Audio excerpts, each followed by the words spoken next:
So I'm Daniel O'Connor, I'm Group Editor at TCT magazine. With me I have Mickey McManus. Just want to give us a brief introduction of who it is, who you work for, what you do. You bet. So my name is Mickey McManus. I'm the chairman of Maya, which is a lab actually that spun out of Carnegie Mellon about 28 years ago, a pervasive computing lab and research lab and consultancy. So we focus on taming complexity. And then I'm also a fellow in the Office of the CTO and the Future of Learning group at Autodesk.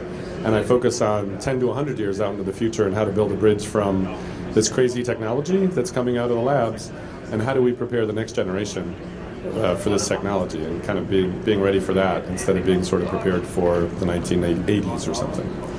And all of these technologies like generative design, autonomy, additive manufacturing, they've all kind of converged at a very similar time. Would you say it's almost creating a perfect storm?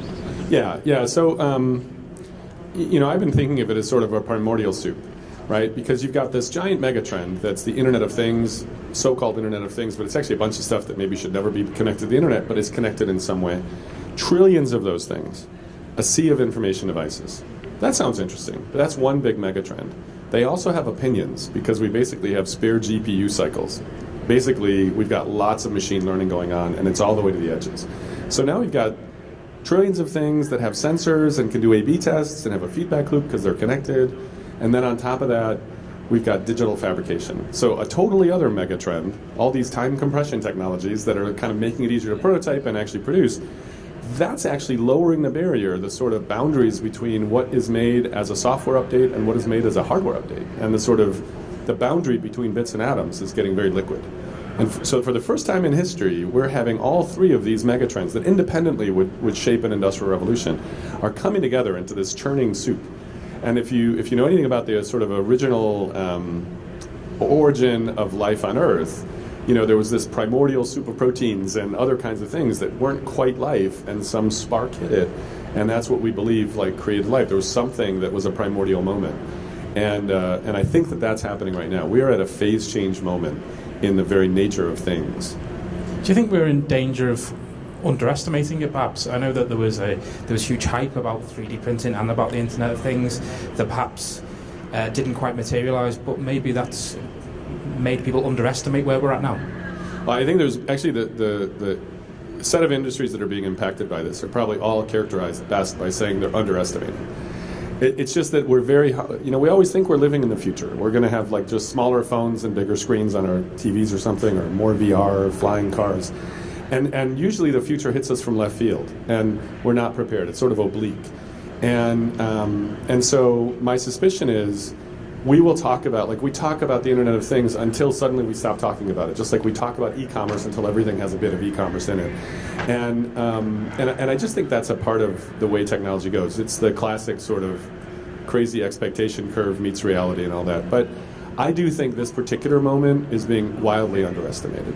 Just the Internet of Things alone, between $3 and $11 trillion added to the gross domestic product of the world by 2025, and that's just one of the megatrends. I suspect that this is really going to be a pretty significant impact. And obviously people, when they read those things, they're very worried about jobs. It's the first thing people talk about. But how do you see what does the manufacturing job of the future look like to you? Yeah, I don't think we should discount that many people who are in a sort of traditional way of thinking about whether they're an engineer, whether they're a software engineer, whether they're a designer, whether they're a factory worker, whether they're in the supply chain. I don't think we should underestimate the impact this is going to have on jobs. It could be pretty detrimental, and I think the biggest challenge is going to be the interstitial places. The place between, I learned how to do this my whole life, and I did the same thing for 25 years.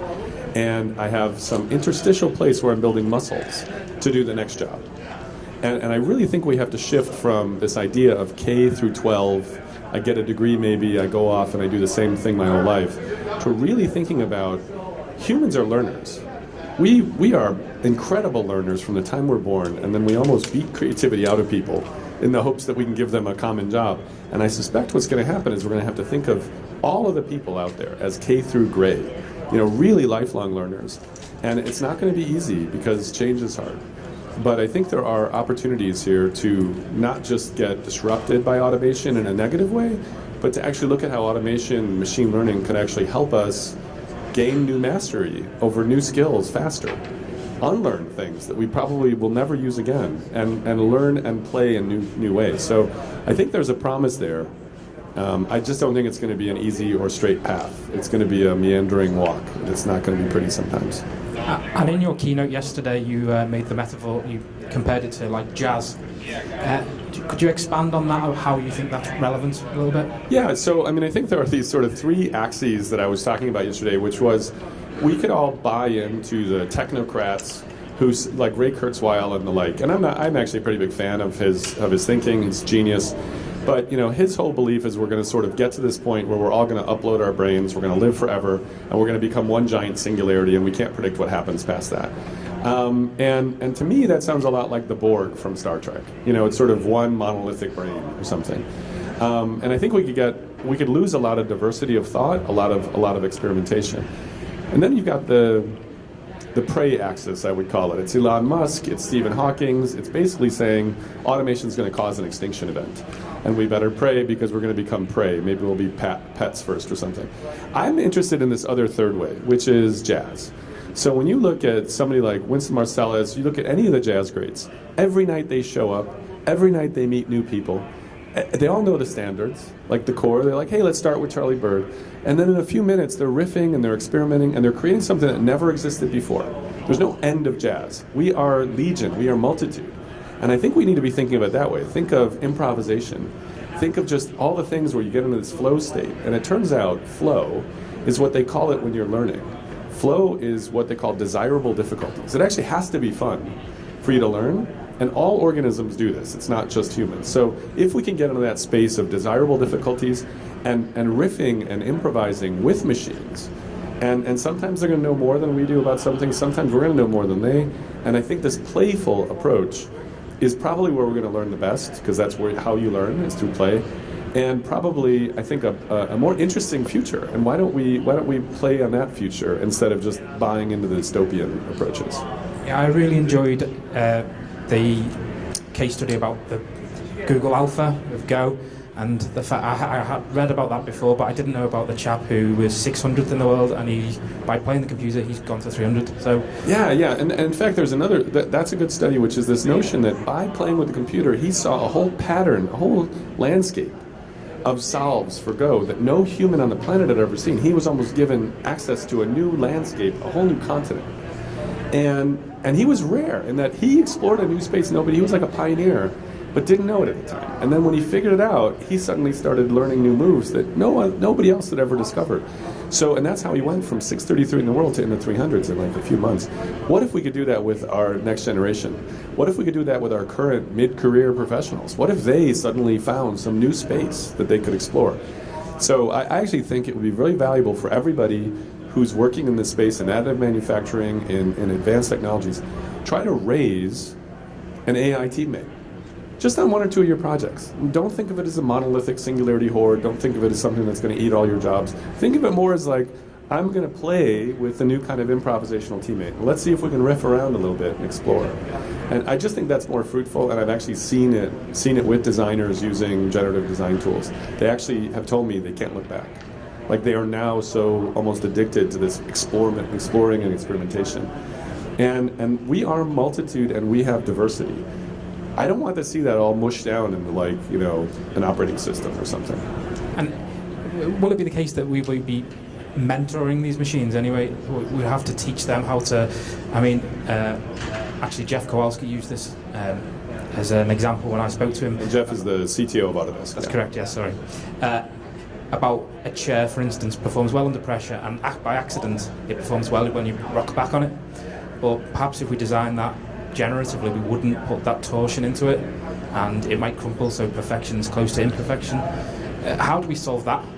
Well, so that's an interesting thing, because like optimization, I think, is very much considered about like geometric optimization or material optimization.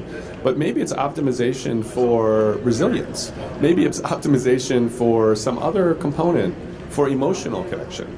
There are all sorts of different things that actually drive value and drive value creation in markets. And if you look at a horse's hip, the way a horse's hip works is basically form follows forces. It optimized lots of muscles pulling on those bones over a long period of time. And there's an author, Nicholas Taleb, who wrote a book called Anti-Fragile. And he basically said, like, a lot of things in nature actually ask for chaos. They expect it. They're like, come on, bring it on. I'm like the Hydra. You cut off my head, I'm going to grow 2 back. Right? And we mostly design and optimize for a very brittle approach in some ways. It's the opposite of resilience. Our supply chain logistics will not survive, 5 days of bad stuff happening in certain hubs. So, I mean, as a world, we've optimized for one particular kind of thing, but we could be optimizing for a lot of other kinds of things too. And I think that's going to come out and become more obvious as we start to see this as an ecology. And it's an ecology of information and carbon and things that are made and people and things like that. So I think it's in the long run, taking a system, ecological approach to this is going to be a much more fruitful perspective as well.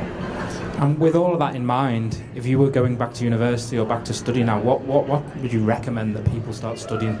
Yeah. Well, so I think the number one thing I would tell people to do is take a full semester of improv from the theater department. And I know that sounds a little off the beaten path for like an engineer to do that, or for a business leader to do that. At Carnegie Mellon, just down the river from us, every single incoming master's student is required for the entertainment technology master's program, which is considered the best on the planet for entertainment technology. It's people from Disney and EA and Pixar all hire, LucasArts, etc., all hire from EA from Carnegie Mellon.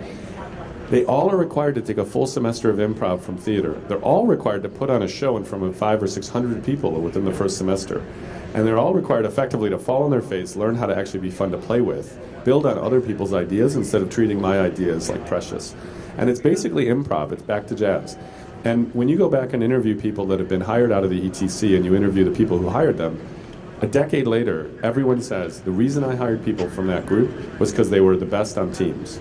They were fun to play with, they riffed and built on other people's ideas, they didn't have jealousy over their idea, they didn't think non-invented here. So, number one, I'd probably have every single person on the planet take improv if they're going to be a good business leader, frankly, if they're going to be a good engineer.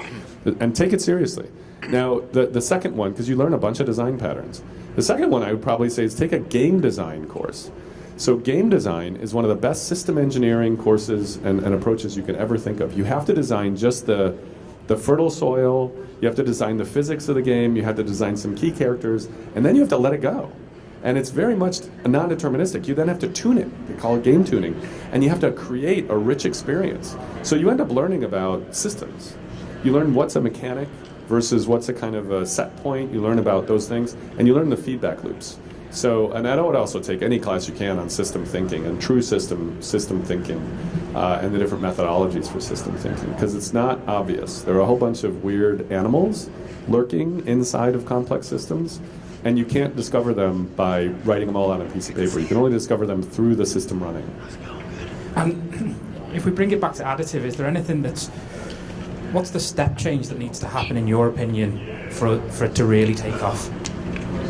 Well, I think it actually is taking off. I think it's more that it's little islands of things. Yesterday we heard from GE, and it's probably an often quoted case study, but they went from something like 855 parts down to 12 parts.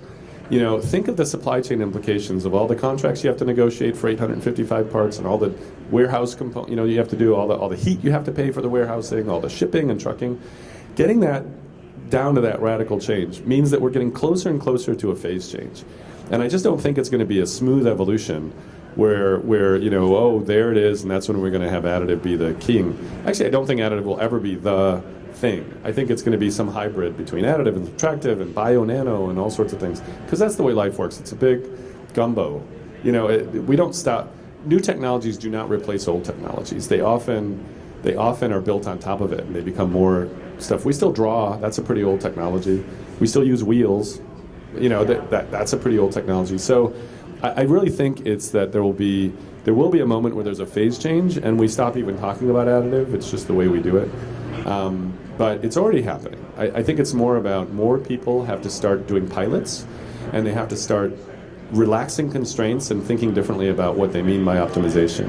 And as they do that and pilot these things, I think we're going to start to see more case studies that give people a bit of mythology about this new world. And you have to have this kind of culture of believing in it before you can actually do something. Okay, that's a great note to finish on, I think, Mickey. Thank you very much for your time. Thanks for your keynote. Yes. Yes, then enjoy the show.